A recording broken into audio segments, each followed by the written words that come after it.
नमस्कार साथियों, सबसे पहले तो आप सभी को प्यार भरा नमस्कार। उम्मीद करता हूं कि आप सब लोग अच्छे होंगे और आप सबकी स्टडीज भी सबकी अच्छी चल रही होंगी। दोस्तों, पढ़ाई तो हम रोज करते हैं और आज एक ऐसा सेशन जो आपके बहुत सारे सवाल हैं उनके जवाब देगा। आपके बहुत सारे डाउट मन में आते हैं जब हम किसी भी एग्जाम की तैयारी करते हैं, स्पेशली जब हम जीआरएफ की तैयारी करते हैं, असिस्टेंट प्रोफेसर की तैयारी करते हैं, तो बहुत सारे हमारे सेल्फ डाउट होते हैं। तो उन सारे सवालों के जवाब जो आपके मन में अभी आ रहे हैं, क्योंकि जब हम पढ़ा रहे होते हैं तो पिछले कुछ दिनों से मैं ऑब्जर्व कर रहा हूं कि बहुत सारे स्टूडेंट हैं जो लगातार मैसेज कर रहे हैं कि सर याद नहीं होता है जो पढ़ते हैं, पता नहीं हो पाएगा या नहीं हो पाएगा। सर हमेशा मैं 2 नंबर से रह जाता हूं, पता नहीं लग रहा कि मेरी गलती कहां पे है, मैं कैसे करूं कि इस बार मेरा जीआरएफ हो जाए। इवन बहुत सारे स्टूडेंट ये बोलते हैं कि सर इस बार तो हमारा होना जरूरी है, क्योंकि घर वालों ने बिल्कुल एक डेडलाइन फिक्स कर रखी कि इस टाइम तक होगा तो ठीक है, वरना कुछ और करेंगे, आपकी शादी कर देंगे या फिर आप किसी और एग्जाम की तैयारी करो, उसके बाद हमारे पास में पैसे नहीं है, टाइम नहीं है। तो ये बहुत सारे कमेंट है जो हर दिन हम देखते हैं, हर दिन आपके डाउट आते हैं। तो मैंने सोचा कि एक सेशन बनाया जाए जिसमें आपसे बातचीत की जाए उन सारे सवालों को लेकर जो आपके मन में अभी उठ रहे हैं, क्योंकि अभी दिसंबर का एग्जाम आने वाला है, असिस्टेंट प्रोफेसर का भी एग्जाम होने वाला है। तो उन सारे सवालों के जवाब हैं जो आज मैं दूंगा, और जो मेरे एक्सपीरियंसेस हैं इस एग्जाम को लेकर, यूजीसी नेट जीआरएफ एग्जाम को लेकर, तो वो मैं आपके साथ में शेयर करूंगा। मेरे फेलियर के जो एग्जांपल्स हैं और मेरी सक्सेस के जो एग्जांपल्स हैं वो आपके साथ में दूंगा कि क्या चीज ने मुझे फेल किया और क्या चीज मैंने की जिससे मेरा जीआरएफ हुआ, और मैं एक गवर्नमेंट यूनिवर्सिटी से पीएचडी करने में कैसे सफल हुआ, कैसे मेरा एडमिशन हुआ। तो ये सारी बातें हैं जो आज इस सेशन में हम करेंगे। तो आप सब लोग इसको लास्ट तक देखना, आपको काफी फायदा मिलेगा। और इस सेशन में मैं आपके मन की बात करने वाला हूं, जो आपके मन में सवाल आते हैं, और बिल्कुल प्रैक्टिकल जो बातें हैं वही इस सेशन में हम करेंगे। तो देखो जी, तो आज हम बात करेंगे कि जब हम पे खुद पे जब डाउट होता है ना, और ये जब भी हम किसी बड़े लक्ष्य की ओर जाते हैं तो डाउट आने स्वाभाविक है। तो जैसे मैं अपनी लाइफ में ये 5 रूल अपनाता हूं, और पहले जब मैं फेल हुआ था तब मैंने नहीं अपनाए, और अभी भी हमारे लाइफ में बहुत सारे चैलेंजेस आते हैं, तो ये सारी चीजें हम सबके लिए कॉमन है जो आपके लिए भी काम करेंगे। पहला जो मैं आपको डाउट जो आ रहा होगा आपके मन में, जो आता है एक एस्पिरेंट के मन में कि सर जो पढ़ रहे हैं याद नहीं हो रहा है, इतने सारे फैक्ट्स हैं। स्पेशली मैं जैसे पेपर 1 की बात करूं तो जैसे मैं एनवायरमेंट पढ़ा रहा था यूनिट 9, तो बहुत सारे स्टूडेंट बोले कि सर इतने फैक्ट्स आपने पढ़ा दिए, क्या क्या याद करें। हिस्ट्री में इतने फैक्ट्स हैं, डेट इतनी आ गई है हायर एजुकेशन में, तो कहां से हम इतनी चीजें याद करें, पढ़ने के बाद भी हम भूल जाते हैं। और ये डाउट लगभग 99% स्टूडेंट का है कि सर पढ़ने के बाद में भी भूल जाते हैं। तो देखो, इसके ऊपर थोड़ी सी बात करते हैं। पहली चीज तो कि ये कोई प्रॉब्लम नहीं है ना। सबसे पहले तो ये हर किसी के साथ में होता है, क्योंकि हमारा जो दिमाग है वो कोई ऐसे स्टोरेज हाउस नहीं है कि जो भी इसमें डालोगे वो आपके परमानेंट रहेगा, नहीं रहेगा। इस दिमाग में वही चीज रहती है जो हम याद रखना चाहते हैं, जो इंपॉर्टेंट होती है। ठीक है, तो अब यहां पर उस जो इंपॉर्टेंट चीजें हैं उनको कैसे हमारे दिमाग में रखा जाए कि हमारे जब एग्जाम हो तब तक वो रहें, और कैसे हम उसको रिकॉल करें। तो देखो, 2 तरह की लर्निंग है जो हम अभी अपने प्रिपरेशन के दौरान करते हैं। एक लर्निंग होती है आपकी पैसिव लर्निंग, जिसको हम बोलते हैं निष्क्रिय अध्ययन। एक होता है एक्टिव लर्निंग, जो होता है सक्रिय अध्ययन। मोस्ट ऑफ द टाइम जब हम प्रिपरेशन में होते हैं तो मोस्ट ऑफ द स्टूडेंट को इसलिए याद नहीं होता क्योंकि हम निष्क्रिय अध्ययन करते हैं, और आप इससे रिलेट भी कर पाओगे। मेरे पास बहुत सारे स्टूडेंट हैं, स्क्रीनशॉट भेजते हैं जब उनकी प्रॉब्लम होती है, बात करते हैं कि सर देखो हमने इतने नोट्स बना दिए, इस बुक को हमने ऐसे हाईलाइट कर रखा है ना। एक बार मैं किसी स्टूडेंट से बात कर रहा था कि वो हिस्ट्री से हैं, तो उन्होंने उपेंद्र सिंह को पूरा हाईलाइट कर रखा है ना, फिर भी हिस्ट्री में सिलेक्शन नहीं हो पा रहा है। ठीक है, हम सर इस बुक को 5 बार पढ़ चुके हैं, है ना, उपेंद्र सिंह को 5 बार पढ़ चुके हैं, या केवीएस मदान को सर मैं 3 बार पढ़ चुका हूं। ठीक है, उनके दिमाग में क्या है, एक इल्यूजन है कि मैंने हाईलाइट कर लिया, मैंने इसको 5 बार पढ़ लिया तो मुझे ये चीज याद है। एक्चुअल में जब एग्जाम में जाते हैं तब हमें कुछ याद नहीं आता, मतलब कि वो अगर प्रैक्टिकली होके देखे तो इल्यूजन आपने क्रिएट कर लिया था कि मैंने तो हाईलाइट भी कर लिया और मैंने तो पढ़ भी लिया, लेकिन उसके बाद में भी चीजें आपके याद नहीं हो रही है। तो देखो, इस इल्यूजन को तोड़ने का एक तरीका है, सबसे पहले तो कि जो आपने पढ़ा है उसको अप्लाई करो। ठीक है, सीधा जाके एग्जाम में अप्लाई नहीं करना है, उससे पहले अप्लाई करो। जो भी चीज आप पढ़ो उसके क्वेश्चंस लगाओ। एक टॉपिक पढ़ा, क्विज करो उसकी। ठीक है, रीडिंग बिटवीन द लाइंस की आपको आदत डालनी पड़ेगी कि आपको चीजों को समझना पड़ेगा। अब एग्जाम्स वो नहीं रहे कि मैं पढ़ा रहा हूं, आपने उसको कॉपी किया और जो एज इट इज मैं पढ़ा रहा हूं उसको कॉपी कर दिया। नहीं, अपनी लैंग्वेज में उसके शॉर्ट नोट्स आपको बनाने पड़ेंगे। ठीक है, अपनी भाषा में इसको लिखना पड़ेगा, है ना। जब क्विज करोगे आप, जैसे टेस्ट सीरीज है वो लगाओगे, जैसे आपने कोई टॉपिक पढ़ा, यूनिट 1 पढ़ी और यूनिट के आप 100 क्वेश्चन लगाते हो, 100 क्वेश्चंस लगाओगे मतलब 100 अलग अलग तरह के कॉन्सेप्ट हैं वो आपके सामने आएंगे। नहीं आएंगे, जो क्वेश्चन नहीं आएगा उसको आप दोबारा से पढ़ोगे, जो आएगा वो आपको लगेगा कि हाँ मुझे आ गया है। तो अगर एक यूनिट के आप 100 कॉन्सेप्ट पढ़ते हैं तो मतलब आपके दिमाग में क्या बनता है, एक न्यूरल कनेक्शन बनता है। तो आपका जो इल्यूजन है वो ये यहां से टूटेगा। तो इस इल्यूजन को तोड़ना बहुत जरूरी है। आपके मन में अगर ये भाव आ गया कि मैंने तो 5 बार पढ़ लिया और मुझे एग्जाम में जाओगे कुछ नहीं आएगा, क्योंकि उससे पहले आपको घमंड हो रहा है ना 5 बार पढ़ने का। लेकिन वो फायदा क्या है 5 बार पढ़ने का जब आपको क्वेश्चन ही नहीं आ रहा। तो सबसे पहले तो उस इल्यूजन को तोड़ो। हाईलाइट करने से, 5 बार पढ़ने से कुछ नहीं होगा जब तक वो चीज इसमें कन्वर्ट नहीं होगी। Quiz, reading between the lines, अपने शॉर्ट नोट्स बनाएंगे तब आपके जाके होगा, मतलब खुद की रियलिटी आपको पता लगेगी। तो सबसे पहली प्रॉब्लम ये है और उसका सॉल्यूशन आपके पास में ये होगा। उसके बाद में हम बात करते हैं कि यूजीसी नेट एग्जाम की बात करते हैं और स्पेशली जब हम जीआरएफ की बात करते हैं। देखो, मैं जीआरएफ किस लिए बात कर रहा हूं, क्योंकि अल्टीमेट टारगेट आपका और हमारा जीआरएफ होना चाहिए, नेट नहीं होना चाहिए। सीधी बात है कि नेट से आपको कोई भी सीधी नौकरी नहीं देगा। जीआरएफ आएगी तो आपका पीएचडी में एडमिशन होगा और जीआरएफ वालों को ही प्रायोरिटी दी जाती है। कल को कहीं इंटरव्यू दोगे तब भी आपको जीआरएफ वालों को प्रायोरिटी दी जाएगी। तो सिंपल सी बात है जीआरएफ, और जीआरएफ में बहुत ज्यादा अनसर्टेनिटी और प्रेशर वाली है ये। तो ये क्यों होता है? तो देखो, इसके पीछे मेन कारण ये है कि हमारा ब्रेन जो है ना वो क्या करता है कि हमें हमेशा नेगेटिव जो चीजें हैं उसको हावी कर देता है ना, क्योंकि वो हमें बार बार बोलता है। हमें पता है कि आप सबको देखो पता होगा कि अगर पढ़ेंगे नहीं तो सिलेक्शन नहीं होगा, ये बात आप सबको पता है। लेकिन कई बार क्या होता है कि हम अपने आप को कष्ट नहीं देना चाहते, क्योंकि दिमाग ये बोलता है कि तुम नोट्स बनाओगे तो टाइम लगेगा, नोट्स बनाओगे तो तुम्हें जोर आएगा, है ना, आप एमसीक्यू करोगे तो तुम्हें जोर आएगा। तो हमारा दिमाग आपको जोर देने के लिए मना करता है। यानी our brain is trying to prepare for a failure to avoid, है ना, कि आपको हार्डवर्क नहीं करना है। हार्डवर्क करोगे तो टाइम लगेगा, पेन होगा, तो आपको नहीं करना है। आपको क्या करना है कि आपको अपनी जो एक्चुअल कैपेबिलिटीज है ना उनको पहचानना है। कि आपको भी पता है ना कि यार आप नोट्स बना सकते हो तो क्यों नहीं बना रहे हो। आपको भी पता है कि मैं 5 घंटे पढ़ सकता हूं तो उसको पढ़ क्यों नहीं रहे हो, है ना। आप उस फेलियर वाले उसकी क्यों सुन रहे हो, क्योंकि हमारा दिमाग आपको हमेशा अनसर्टेनिटी और प्रेशर इसकी ओर ले जाएगा। लेकिन आपको क्या करना है, एक्चुअल जो आपकी कैपेबिलिटीज है उसके ऊपर काम करना है। उस दिमाग की नहीं सुनना है कि यार मैं पढ़ूंगा तो जोर आएगा। सुबह जल्दी, देखो सबको पता है कि सुबह जल्दी उठ के पढ़ना चाहिए, लेकिन आपका दिमाग क्या बोलता है कि यार नींद आ रही है ना। और जैसे सबके साथ में होता है कि 5 मिनट और अलार्म को एक्सटेंड कर देते हैं, 5 मिनट फिर एक्सटेंड कर देते हैं, 5 मिनट एक्सटेंड कर देते हैं। और कई बार ये हमारी आदत बन जाती है और इस आदत से आपको भी पता है कि कैसे रिजल्ट्स आपके सामने आते हैं। तो दूसरा ये है कि अनसर्टेनिटी और प्रेशर है जो आता है, तो उसको आपको कैसे करना है कि नेगेटिव जो फीलिंग है उसको आपको साइड में रखो और आपको जो पेन वाला रास्ता है ना, एक पोयम है द रोड नॉट टेकन, है ना। तो आपने सुना होगा, रॉबर्ट फ्रॉस्ट की पोयम है ना। तो उसमें भी आपको यही है कि हमेशा आपको, है ना, हार्डर जो ट्रूथ होता है उसको चूज करना है ना कि आपको आरामदायक चीजें।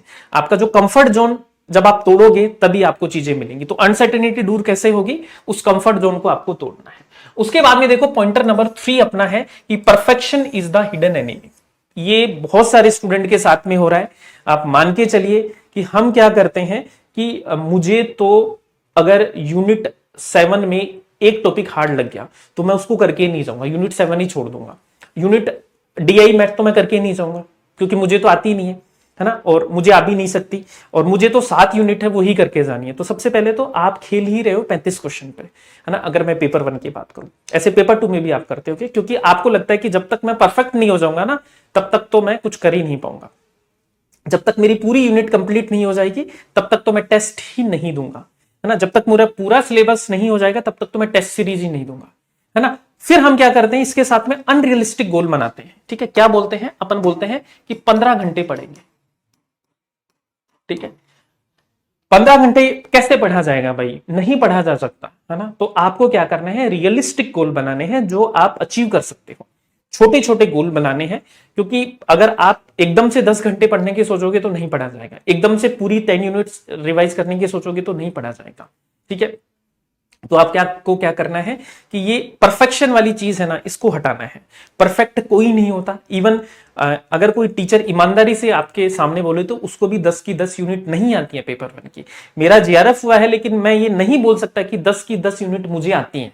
अगर कोई बोल रहा है तो मुझे लग रहा है वो झूठ बोल रहा है ना। हाँ, लेकिन मैं कोई यूनिट छोड़ के नहीं जाऊंगा, है ना। मैं जो इंपॉर्टेंट चीजें हैं, है ना, जो मैं कर सकता हूं उसको मैं करके जाऊंगा, है ना। लेकिन मैं परफेक्शन के चक्कर में नहीं पढ़ूंगा कि जब तक मेरी 10 यूनिट कंप्लीट नहीं होंगी तब तक मैं कोई टेस्ट नहीं दूंगा, तब तक मैं एग्जाम भी नहीं दूंगा। कई बार स्टूडेंट इसलिए एग्जाम नहीं देते हैं कि सर हमारी तैयारी नहीं है, मतलब बहुत अच्छी तैयारी नहीं है, मैं फेल हो जाऊंगा तो लोग क्या बोलेंगे। यार यूजीसी नेट में कोई अटेम्प्ट नहीं होता आपका, है ना, इसमें कोई अटेम्प्ट नहीं दे रखे। असिस्टेंट प्रोफेसर में भी कोई अटेम्प्ट अभी तक लागू किए नहीं है ना। तो एज क्राइटेरिया है, अटेम्प्ट नहीं है, तो आप ऐसे भागो मत चीजों को परफेक्शन के चक्कर में। उसके बाद में मैं बोलता हूं आपका है कंपैरिजन कल्चर। ये बहुत बड़ी प्रॉब्लम है।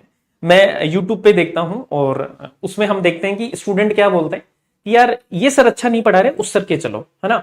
यहां अच्छा नहीं पढ़ा रहे, उस सर के चलो। जैसे वो कंडक्टर होता है ना, वो बस के यात्रियों को चलाता रहता है, ऐसे किस स्टूडेंट ने ठेका ले रखा कईयों ने, और वो बाकी स्टूडेंट को भी बिगाड़ते हैं। उसके नोट्स पढ़ लो, उसके अच्छे हैं, उसके मत पढ़ो, उसके बेकार है ना। स्टडी नोट्स की कंपेरिजन करेंगे। अब एक्चुअल में वो स्टूडेंट किसी के नोट्स पढ़ ही नहीं पाते।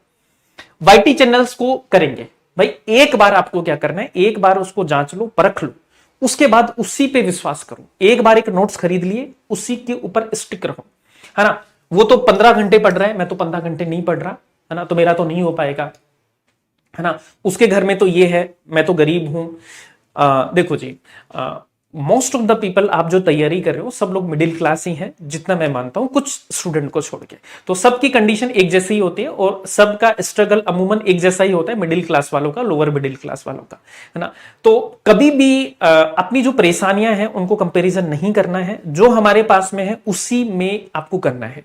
भाई देखो, मैं आपको बोल रहा हूं कि हम बहुत ही लोअर मिडिल क्लास में हमने पढ़ाई की है, बहुत संघर्षों से पढ़ाई की है, लेकिन मेहनत की तो हो गया, है ना। और आज आपके सामने आके बोल रहे हैं। तो मैं तो हमेशा बोलता हूं कि जब मैं उन परिस्थितियों से निकल सकता हूं तो आप तो आराम से निकल सकते हो यार, है ना। तो कभी भी कंपैरिजन नहीं करना है, क्योंकि कंपैरिजन कल्चर है, उसमें आपको डिमोटिवेशन आएगा ही और हम छोड़ देंगे उस चीज को। ठीक है, कई बार क्या करते हैं कि कुछ स्टूडेंट बोलते हैं कि यार सर उनका तो सिलेक्शन हो गया, मेरी तो एज ज्यादा हो रही है, तो मेरा सिलेक्शन क्यों नहीं हुआ। मेरे दोस्त हैं उनका तो जल्दी हो गया, मैं 4 साल से दे रहा हूं, नहीं हो पाया। देखो, जिस दिन सिलेक्शन होगा ना उस दिन 4, 3 अटेम्प्ट, 2 अटेम्प्ट सब भूल जाते हैं। सिलेक्शन होता है और उसके बाद आपसे कोई नहीं पूछेगा कि आपके कौन से अटेम्प्ट में हुआ, है ना। और पूछ भी ले तो उसका ज्यादा मैटर नहीं है, क्योंकि आप तो सेलेक्ट हो चुके हो ना। तो कभी भी इस चीज का भी कंपैरिजन आप मत करो कि उसका जल्दी हो गया, मेरा जल्दी नहीं हुआ। तो ये भी एक हमारे बहुत बड़ा सेल्फ डाउट है जो क्रिएट करता है। अंतिम में है इमोशनल एग्जॉशन। तो मैं कई बार इवन ऑफलाइन में भी हम देखते हैं कि कई स्टूडेंट ऐसे, जब उनके सामने कई बार ऐसे कोई चीज डिस्कस कर लेते तो उनके आंसू आ जाते हैं, है ना, और एकदम फूट पड़ते हैं कि यार अंदर से भरा हुआ है सर, है ना। बहुत सारे स्टूडेंट रोने लग जाते हैं कई बार कि सर बहुत मुश्किल में है, नहीं हो पा रहा है, घर वाले हैं बुला लेंगे, नहीं हो पाएगा। तो प्लीज अपने आप को इमोशनली एग्जॉस्ट मत होने दो। इमोशनली इंटेलिजेंस बहुत इंपॉर्टेंट है, क्योंकि जैसे ही इमोशनल एग्जॉशन होगा आपकी एनर्जी लो होगी, आपको और डाउट्स आएंगे खुद के ऊपर, है ना।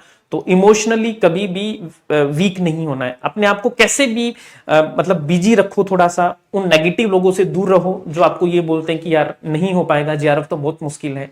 नहीं, तो इमोशनली हमेशा स्ट्रोंग रखना है और कुछ 1-2 अच्छे ऐसे दोस्त अपने पास में रखो जो आपको ये बोले कि यार मैं हूं ना, देख लूंगा तेरा, है ना। क्योंकि जब मैं प्रिपरेशन कर रहा था तो मेरे एक फ्रेंड हैं जो अभी भी हैं, तो वो हमेशा ये बोलते थे कि यार मैं हूं ना, देख लूंगा, है ना, मैं हूं ना, चिंता मत कर, है ना। तो ऐसे कुछ एक दो इंसान अपने लाइफ में जरूर रखिए, चाहे वो आपको टीचर हैं, चाहे आपके दोस्त हैं, मम्मी पापा हैं, भाई बहन हैं, कि वो इमोशनल एग्जॉस्शन है उससे दूर रहना है आपको, क्योंकि ये आपको सेल्फ डाउट करेगा, आपकी एनर्जी को लो करेगा और उससे फिर आपको पढ़ने में रोकेगा। तो ये सारी चीजें हैं जो आपको अपनी प्रिपरेशन के दौरान है, ये अप्लाई करना है इन चीजों को, है ना। और आपको देखो अभी भी टाइम है, 2.5 महीने का टाइम है, बहुत अच्छे से तैयारी करो। और आप देखो खुद भी ये सारी चीज कर सकते हो। अगर देखो सेल्फ स्टडी से भी सिलेक्शन होते हैं, है ना, और अगर आप किसी का कोर्स ज्वाइन करते हो तो भी सिलेक्शन होते हैं। तो दोनों के सिलेक्शन होते हैं, डिपेंड करता है कि आप किस रास्ते से जाना चाहते हो, ठीक है। अगर आपको लग रहा है कि आप किसी की गाइडेंस में तैयारी करना चाहते हो तो आप कर लो, उसको देरी मत करो, डाउट मत करो खुद के ऊपर कि हो पाएगा या नहीं हो पाएगा। क्यों नहीं होगा? जब आपने तैयारी की है तो क्यों नहीं होगा? जब सेल्फ स्टडी करनी है तो तुरंत लग जाओ, है ना। सेल्फ स्टडी में देखो ये सारी चीजें हैं, ये आपको खुद से मैनेज करनी है। जब आप कोचिंग लेते हैं, क्लासेस लेते हैं, तो आपके मेंटोर्स होते हैं, आपके एजुकेटर्स होते हैं जो अच्छे प्लेटफॉर्म्स हैं, वो जरूर आपकी हेल्प करेंगे, जरूर आपसे बात करेंगे, है ना। और ऐसे ही प्लेटफॉर्म आप जुड़ना, ऐसे ही प्लेटफॉर्म से जो वाक्य में एम्पैथेटिक हो। एम्पैथेटिक का मतलब कि उनको समझ में आए कि आप किस पीड़ा में हो, है ना। जैसे मैंने बताया ना कि मैं कई बार ऐसा देखता हूं कि स्टूडेंट के सामने जब बात करते हैं तो आंखों में आंसू आ जाते हैं, तब हमें लगता है कि यार एक दिन हम भी वैसे ही थे। तो इसको किस चीज की जरूरत है, वो जरूरत आपके टीचर को समझ में आनी चाहिए।